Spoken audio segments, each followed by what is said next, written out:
It was a love story gone wrong, a pact that would forever bind them. College students Jan Soering and Elizabeth Haysom were in love, but there was something in the way.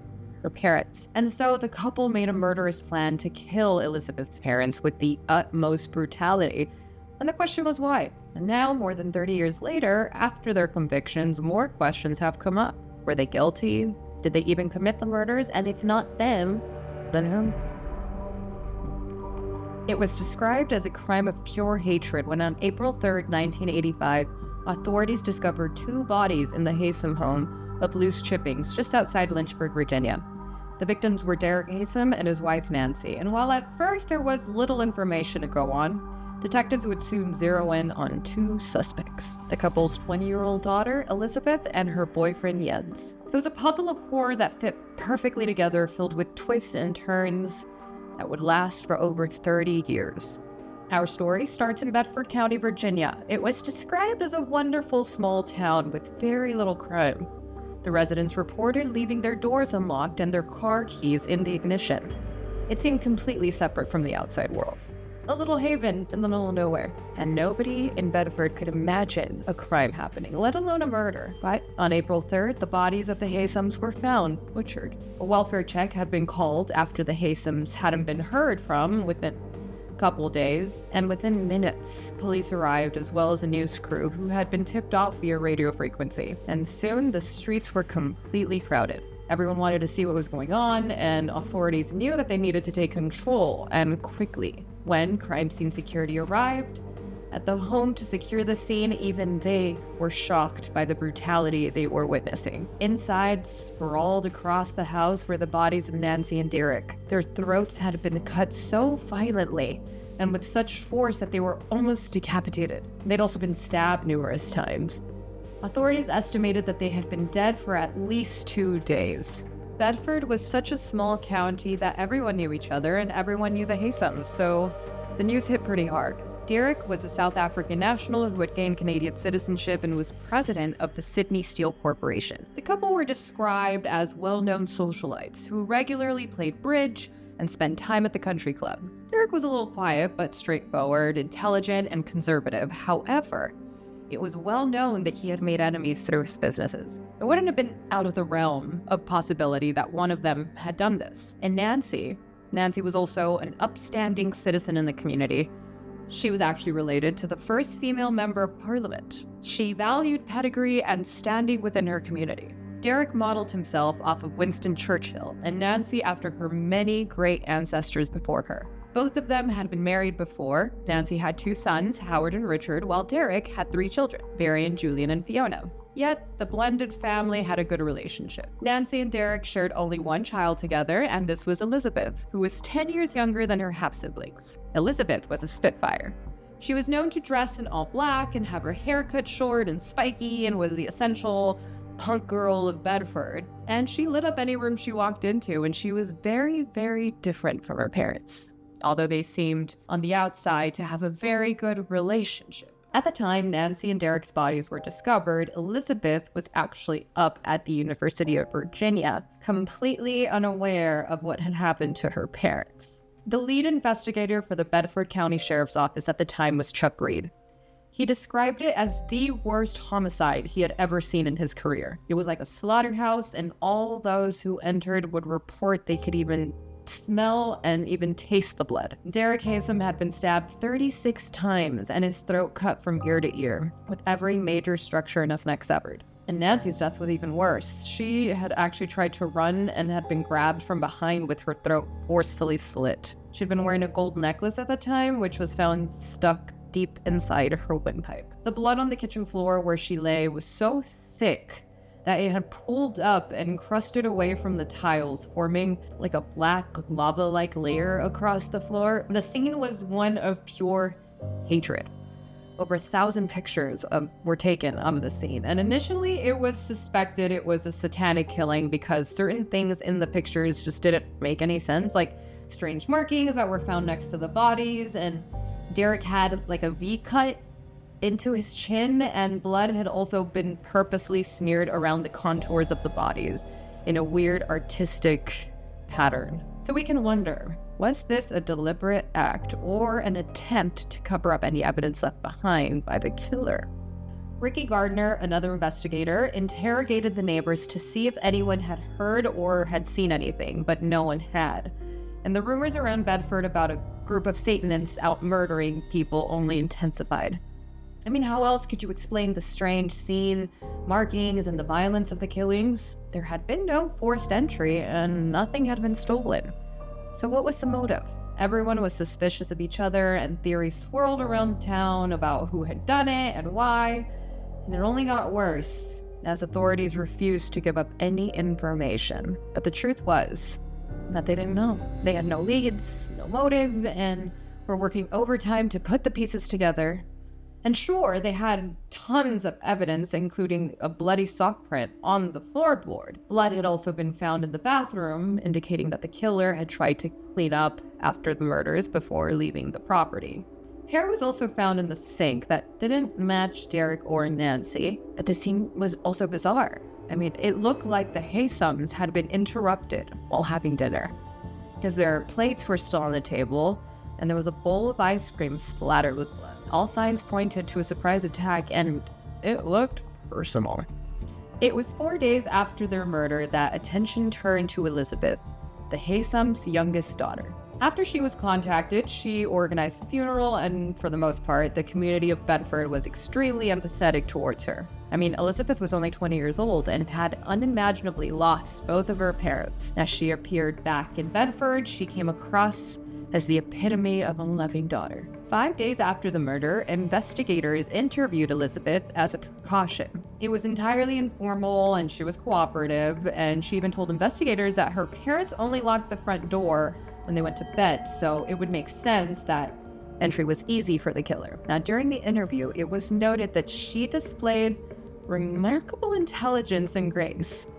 She was well-spoken, but she never showed any emotion, which was strange considering what had happened, but then again, people grieve differently, right? Maybe Elizabeth was processing the death of her parents in her own way, which is totally understandable. Investigators asked Elizabeth where she had been that weekend.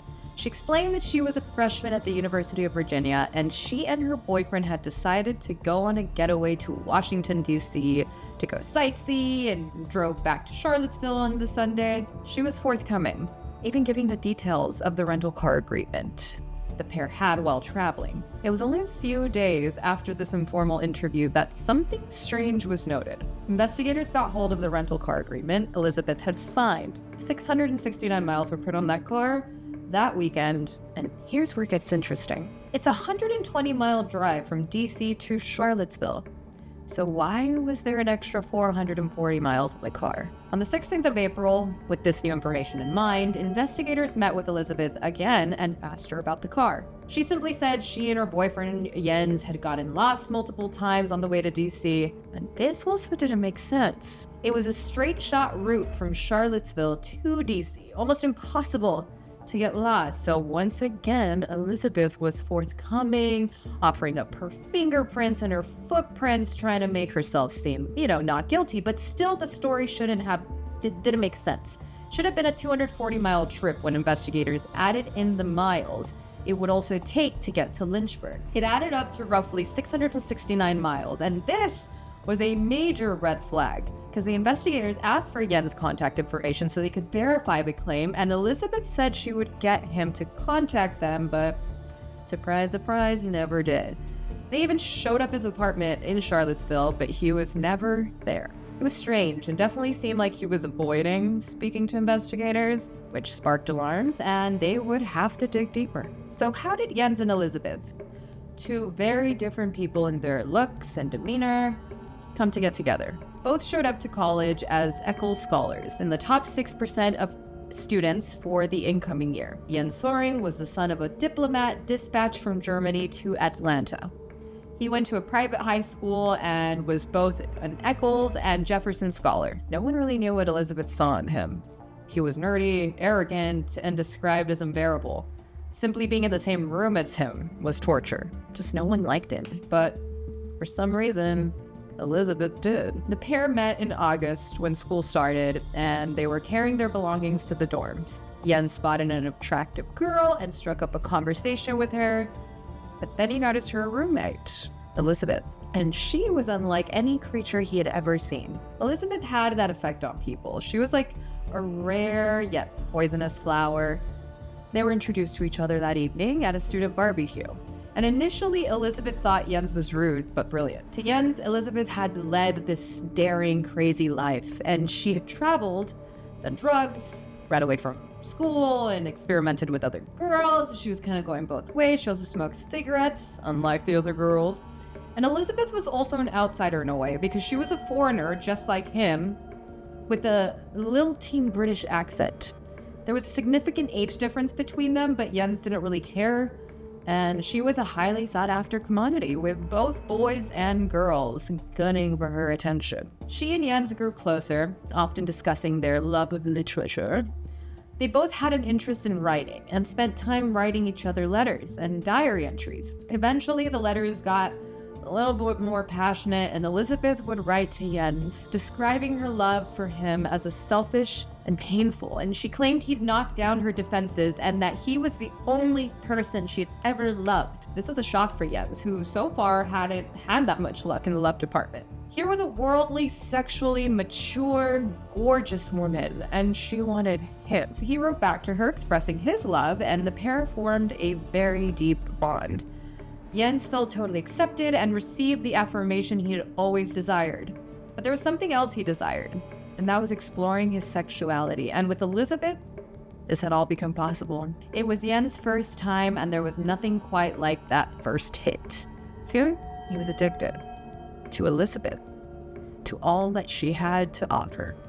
In September, months after the murders, investigators asked Elizabeth for more samples, including blood and hair. They also sampled blood and footprints from other suspects, trying to match them to the bloody sock print found at the scene, but nothing matched. And eventually, on October 6th, Jens agreed to drive to Bedford County to speak to the detectives. When he arrived at the station, the investigators were unimpressed. He seemed like a nerd with thick black spectacles and a pitful demeanor, hardly what anyone would think of when you think of killer. But what Jens lacked in physical prowess, he more than made up for in intellect and arrogance. When he was shown the evidence of the extra miles on the car, he explained they did a lot of driving around Washington. But of course, investigators didn't believe him. They asked for his fingerprints, footprints, blood samples, but Jens outright refused. His response was strange. He said, "Being German, I don't like police," referring to how his grandfather had been harassed by. But if he was innocent, wouldn't he want to eliminate himself from the suspect list? I mean, why the resistance? Investigators realized he was trying and failing to outsmart them, so they resorted to an old trick. Good cop, bad cop. Investigator Reed told Jens that he didn't believe he committed the murder, whereas Gardner played the bad cop and told Jens that he thought he was involved. But Jens refused to be moved.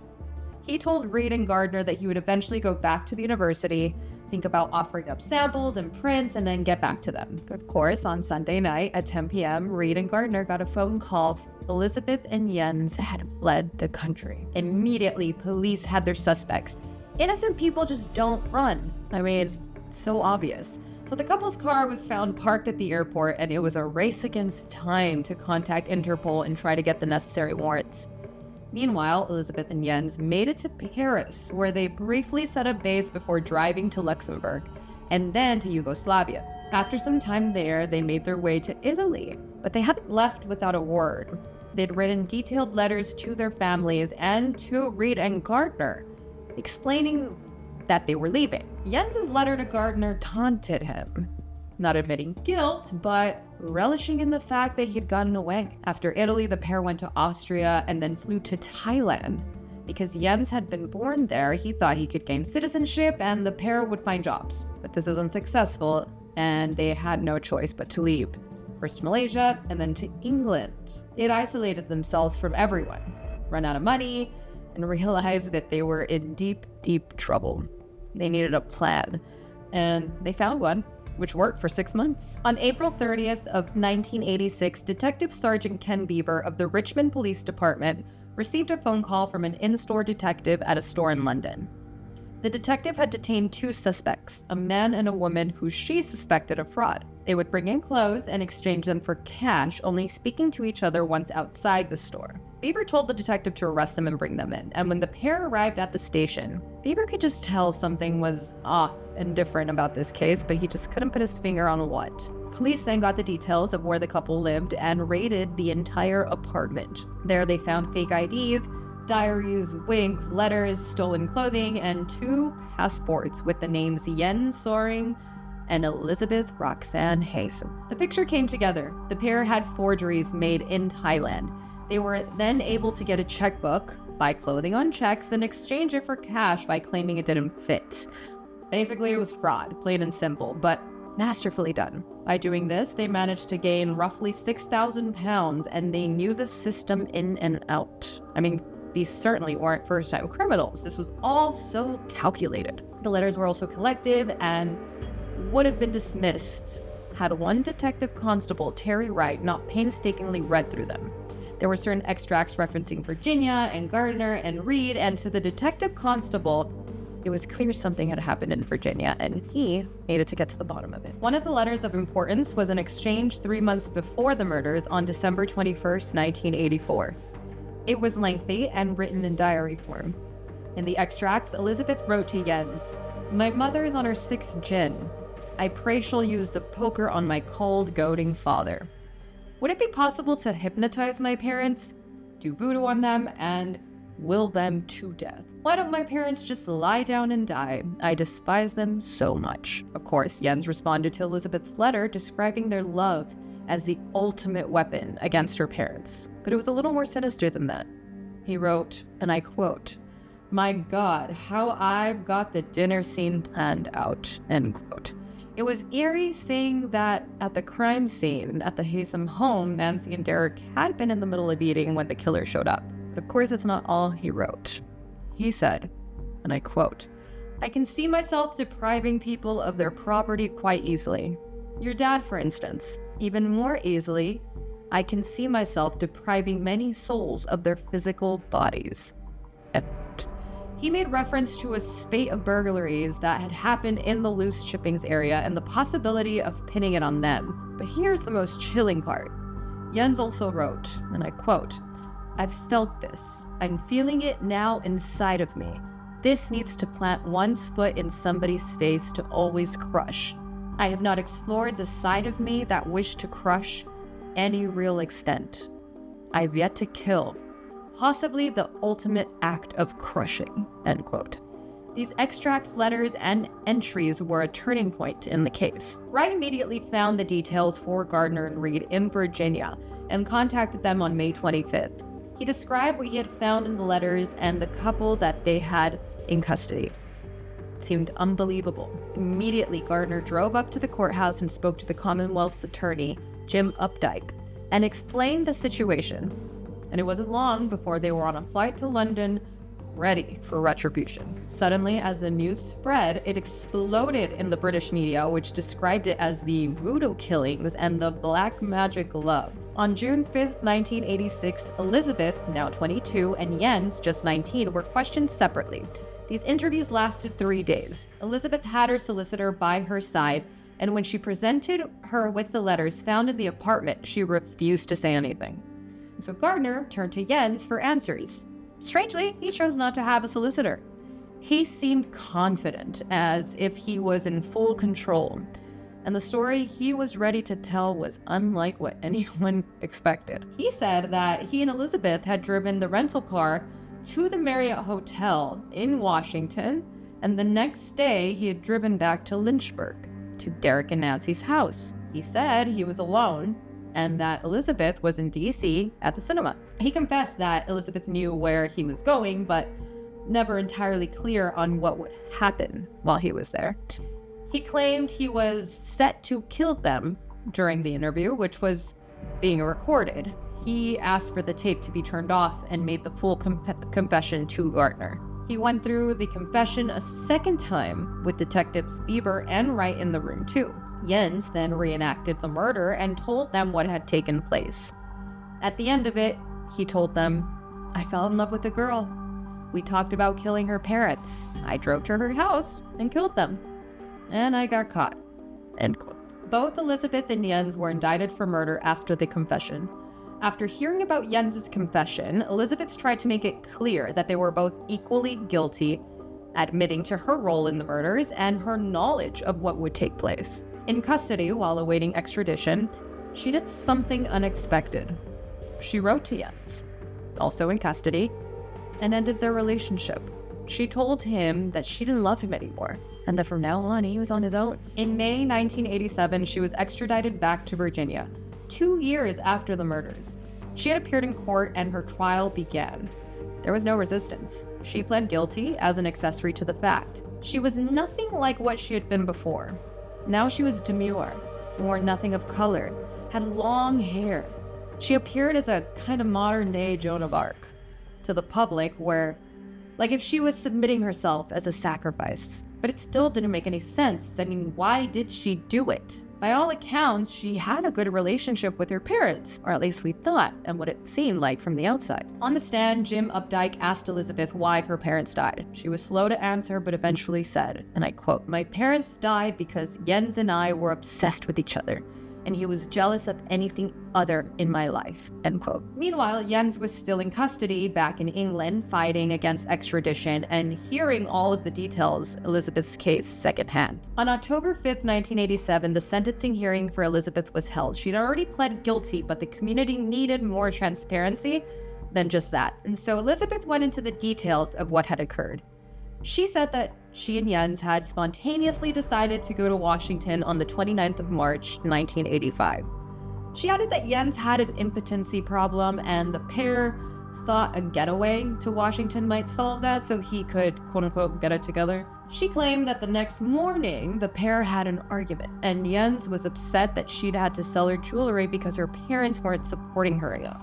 As the argument continued, all of Jens' resentment towards Nancy and Derek just spilled all over. How they thought he wasn't good enough for Elizabeth, how he didn't have the proper pedigree or heritage, how he wasn't going to be a lawyer or a doctor. And Elizabeth elaborated that during this argument with Jens, he said he wanted to go to Loose Chippings and talk to them. She claimed she couldn't stop him, and that once Jens had an idea in his head, there was really no way to talk him out of it. Now, in Jens's version of events, he told investigators in London that he had arrived at the Haysom residence, knocked on the door, and when Derek answered, he just went inside. He had told the couple that he was on his way back to Charlottesville and just wanted to stop by. They all sat down and had a drink, and Jens began his speech. He asked for permission to date Elizabeth, but Derek was adamant that he would not allow the relationship to continue. But Jens wanted Elizabeth more than anything, including his freedom. So Jens claimed he stood up, grabbed a kitchen knife, and walked behind Derek before slitting his throat. Then he stabbed him over and over and over again. He had silenced Derek forever. Nancy tried to flee out the back door, but Jens ran up behind her, attacking and killing her. Now, Jens was forever bound to Elizabeth through murder. As Elizabeth battled it out in a televised trial, Jens's family tried to get him extradited back to Germany. Because if he were to be extradited back to Virginia, he would almost certainly face the death penalty, whereas in Germany, Jens could request parole after serving only 15 years. So Elizabeth continued on the stand, explaining that Jens was mainly to blame for the actual murder and that she had gone to see the Rocky Horror Picture Show that evening. Irony. Afterwards, when Jens showed up, she claimed he was wearing a bloody sheet. She said that he told her he killed her parents, and she was in a shock, but strangely, when they returned to the hotel, she cleaned up the blood in the car. I mean, how does someone clean up their own parents' blood and then go to sleep next to the person that literally killed them? I don't get it. Elizabeth claimed that she was just overwhelmed, and all she could think of was just how to save Jens and herself. So she described her feelings for Jens as an addiction, and that after her parents' death, she needed him more than ever. He was all that she had left. Jens, for his part, needed to be the center of Elizabeth's world, and now he was. In a letter written to him a few weeks after the murders, Elizabeth had alluded to threats Jens had made about turning himself in and committing suicide. This showed the extent of manipulation that Jens was capable of, if it was true. But more chillingly, Elizabeth claimed that after the murder, their relationship changed. He was no longer impotent. And what exactly did this signify? I mean, did he feel that the obstacle that emasculated him was now out of the way? Or was it like a signifier of something darker? A lust for something evil? I mean, either way, now he had total control. Well, at least according to Elizabeth's testimony. Across the globe, Jens was hearing everything Elizabeth was saying about him in court. And to him, it was the ultimate betrayal. Jens would later explain that at that point, he was obsessed with her, being the ideal, a type of hero for him. Her betrayal was unfathomable, and that's when everything changed. After the extradition to Germany attempt failed, Jens began to write, trying to make sense of things, as well as trying to come up with some sort of plan to avoid death in Virginia. Jens suggested to his legal team that they try to approach the European Court of Justice as a last-ditch effort. His parents also hired American attorney Rick Neaton to represent him. The argument was that if Jens returned to Virginia to sit on death row, his human rights would be violated. All that was left was for the case to pass back and forth between English courts and the European Commission on Human Rights. Now this would buy Jens time. With the possibility of Jens not having to face retribution, Elizabeth chose a new tactic, putting the blame solely on Jens. Now, she maintained that she never thought Jens would murder her parents, but Updike questioned her statements, asking point blank if she had requested the murders. He referenced yet another letter that Elizabeth had written, in which she referred to herself as Lady Macbeth. All you literature buffs will know that she was the wife of the titular character Macbeth, who ordered the murder of Duncan. With this reference, Updike was deliberately trying to paint Elizabeth as a mastermind, with Jens merely being a willing puppet. And it seemed likely. I mean, in one of those letters, Elizabeth wrote, 3 months before the murder, she told Jens that they could either wait until they graduated to leave her parents behind, or in her own words, and I quote, "We can get rid of them soon," end quote. On the stand, when confronted with this information, Elizabeth tried to explain the letter, saying she was resentful. In her opinion, she felt alone, rejected by her parents, sent away to various boarding schools, and just neglected. So she had turned to do drugs, as a cry for help. This eventually worked. I mean, her parents pulled her out of school and brought her back to Lynchburg, enforcing total control. They controlled who she was with, who she was friends with, where she went, and her schooling. They made a rule for Elizabeth: total obedience. And in return, they smothered her with affection. She was giving no privacy, with her mother often showing up unannounced in her dorm room. But then Updike introduced a major bombshell at the hearing. In the pre-sentence report, Elizabeth had made a statement that at one point she was in a full-blown sexual relationship with her mother. Yeah, you heard me. Her own mother. And when Updike addressed this in court, Elizabeth was silent for a very long time, like she had no clue what to say. And it could make or break the hearing. But instead, she tried to deflect, saying she didn't want to discuss it in public, but she had discussed it before, with Jens. In early 1985, when her parents were away, she had brought Jens to the loose chippings home. There she showed him nude photos of herself that her mother had allegedly taken, and she said her father knew all about it, but looked the other way. Jens was reportedly horrified and enraged and claimed then that he would kill Nancy and Derek. Updike was relentless in pursuit of the truth, and eventually Elizabeth gave in, and in a shocking statement declared that her mother never sexually abused her. Thank God. But was this the truth? I mean, so many lies and accusations had been thrown around. I mean, it's hard to believe. Was it real?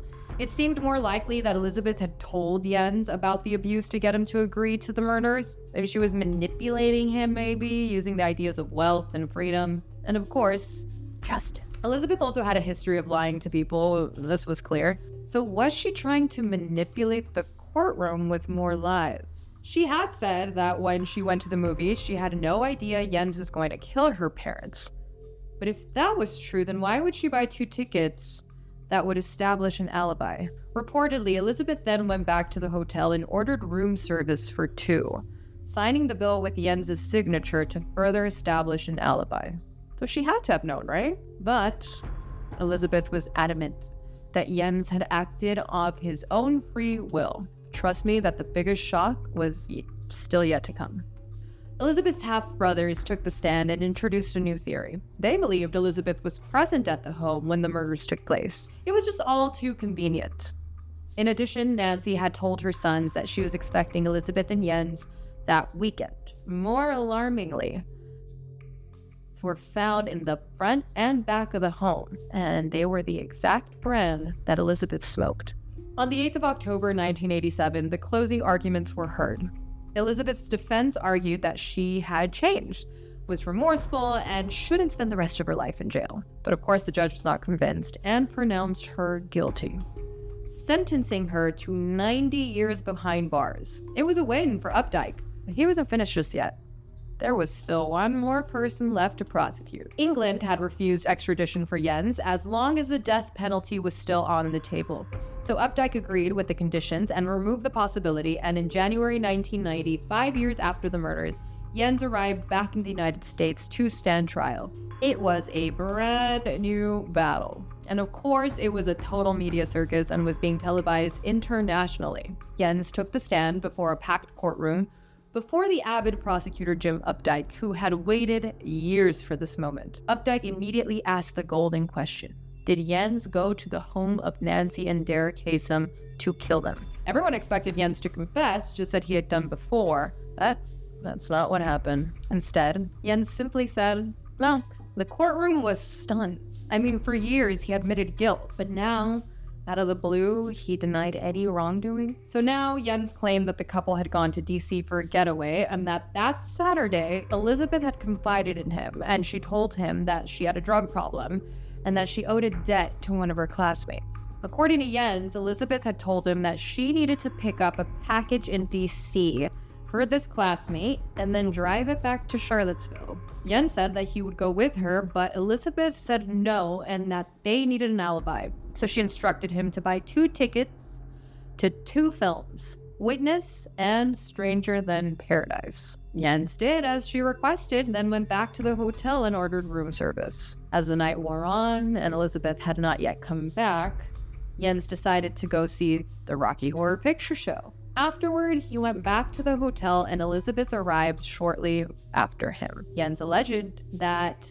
Elizabeth sat on the edge of the bed, looked at him, and said that she had killed her parents and that the drugs had made her do it. Then, chillingly, she added, they deserved it. Jens' story was that Elizabeth had asked him for protection, but she didn't want to go to prison or be executed, and Jens, because he loved her, agreed. It was a real-life Romeo and Juliet, so much like the literature they loved so much. Jens stated that he got all the details of the crime from Elizabeth to make it more convincing when and if he confessed. He believed that he'd be fine as he had a diplomatic passport and would be sent back to Germany. He painted a picture of being naive and obsession, which to the court seemed very convincing. From that moment on, all bets were off. No one knew how the case was going to play out. The defense team entered the movie tickets as evidence. Surprisingly, Jens had held on to them, and this contradicted Elizabeth's version of events. While she had a vague recollection of the films and times, Jens knew them exactly. The prosecution had to find a new avenue of attack, and so the hair sample and sock footprint were presented to the court, but the hair sample didn't match Jens. However, the sock print was an exact match. Updike and Jens were facing off against each other in court in a formidable mood. Updike presented every single word of Jens's confession, statements, going through them word for word, and unfortunately for Jens, by taking the stand, he had subjected himself to cross-examination, which Updike had meticulously prepared for. In Jens's statements, he mentions things about the crime scene that were a little too accurate. He knew the position of the wine bottle on the table and what the Haysoms were eating that night. Jens had no choice but to admit that he'd said all of these things. But it was his third and final confession that was most crucial to Updike. On December 30th, 1986, a German prosecutor had traveled to London to interview Jens. There, he gave a detailed and recorded confession, which was later translated by the Bedford team. At that point, Elizabeth had already ended their relationship, yet despite this, Jens maintained that he had committed the murders, but why? Why would he stick to that story if the love affair was over? I mean, there was no need to protect Elizabeth any longer. But Jens claimed that he had lied to the officer in order to be extradited back to Germany. Next, Updike brought blood samples into evidence, and at the scene, a blood type O sample had been found, which matched Jens. However, as Jens pointed out, over 40% of the population had that blood type.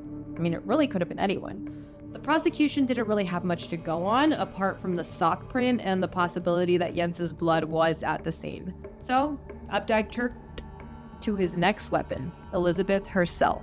The two would finally face off in court. When Elizabeth took the stand, Jens simply just stared at her. She relayed the events that Jens had told her, that he'd taken off his shoes at the scene, washed his hands, and tried to wipe up the scene. She claimed that Jens was lying about being innocent and that she had lied about something too. She had wanted Jens to kill her parents.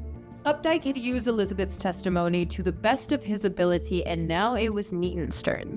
Before she took the stand, Elizabeth was sick.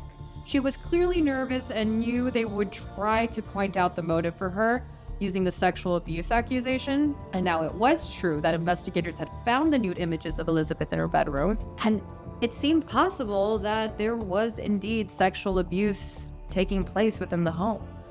The defense team drove this point home, saying the motive to kill was undoubtedly Elizabeth, and there was enough circumstantial evidence to place her at the scene. But who would the jury believe? Elizabeth or Jens?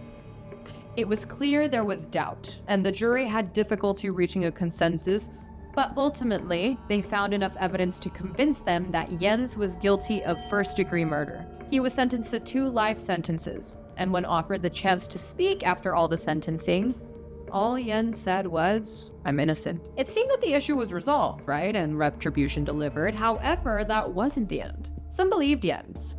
Firstly, authorities blindly accepted his confession without really checking the facts. Once Jens confessed, the investigation stopped.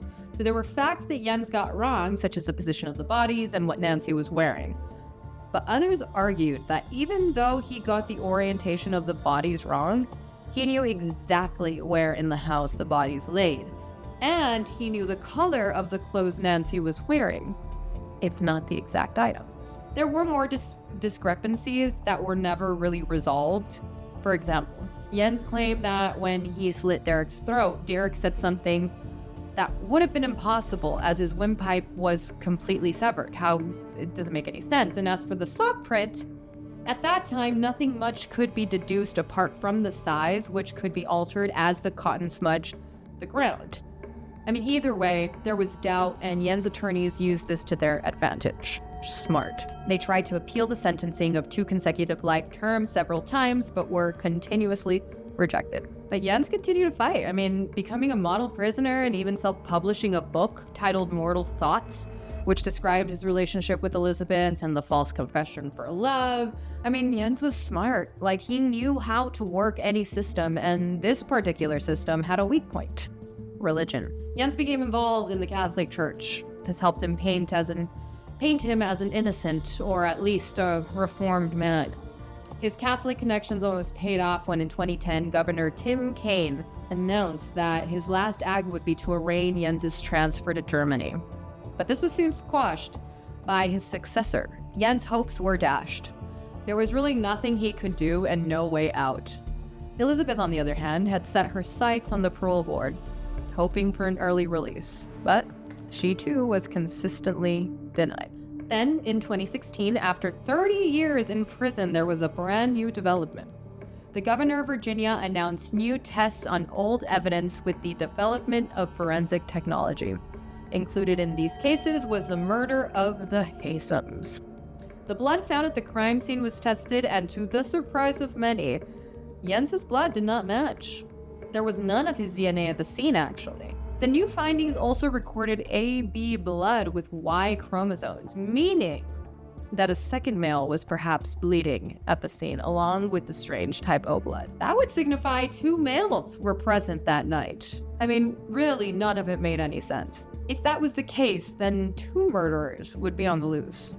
And once again, authorities dove back into the files to see if they could figure out the truth behind what had happened, and they discovered that in the 90s, Jens's legal team had named 2 men in the legal filings. They were called the Two Drifters. William Shiflett and Robert Albright lived in central Virginia and had been arrested for a crime similar to the Haysom murders. Elizabeth somehow convinced these men to murder her parents. Both William and Robert were known in the drug circle, which, even in Virginia, was pretty small. If Elizabeth was part of that circle, surely she would have crossed paths with them. And so the DNA profiles of the 2 men were obtained, but they weren't a match. So officials were back at square one. I mean, who did this other DNA belong to? And as it turns out, the DNA didn't prove anything. All the samples were partial and likely contaminated at that point. So the likelihood that they all belonged to Derek Haysom was not real. So there was one factor that turned the tables. A forensic podiatrist would later examine the sock print to that of the bare print of Jens's foot, and conclusively determined that it was an exact match, judging by the ridges, the gaps between the toes, and the ball of the foot. I mean, despite this, Jens protested. Of course he would. And that's when it became political. I mean, the case had reached a point of international scrutiny and pressure. So much so that the former governor of Germany eventually argued on Jens's behalf in front of the Virginia Parole Board. Then, the Democrats got involved. In 2019, Governor Ralph Northam took position, and on the 25th of November, after 33 years in prison, he advocated for Jens to be granted parole. The board agreed, but that wasn't all. Elizabeth was also granted parole. This in no way declared either of them innocent. They were still convicted murderers, but it was determined they'd spent enough time behind bars. It was a shocking end to a 33-year-old mystery that really still had no real answers. Jens was deported back to Germany and Elizabeth back to Canada. Neither are allowed to set foot in the United States ever again. In Germany, Jens received a warm welcome with applause and cameras at the airport as he touched down. But Elizabeth did not find as much joy in her return. It was rather quiet, and it seemed that she wanted nothing more than to put this past behind her and just never speak of it again. I'm sure, right? They handled their release very differently. While Elizabeth retreated, Jens went on a publicity tour, doing interviews, book signings, and participating in the Netflix series about the murder. To this day, he denies his involvement. Public opinion is still split in two, those who believe Elizabeth and those who believe Jens. Others think the theory that the pair committed the murder together holds more weight. As Nancy had said that she was expecting them both that weekend, she and Derek were murdered and Elizabeth's cigarette stumps were found on the scene. Let's not forget that. But considering the dynamic between Jens and Elizabeth, this would make the most sense. Neither one is trustworthy. Both prove themselves to be liars over and over and over again, and the alibi would be perfect. Buy the movie tickets ahead of time, order room service at 4 p.m., then drive to Bedford to the Haysom home. I mean, they're not dumb. Elizabeth and Jens had always wanted a shared destiny. They felt that they were superior and separate from the reality of morality. They wanted to be bound. And whatever the truth is, whoever wielded the knife, they will forever be bound in the worst way imaginable. Just like in the Shakespearean tragedies they just loved so much. In the end, it wasn't voodoo or black magic or satanic rituals, but rather the most vile expression of love.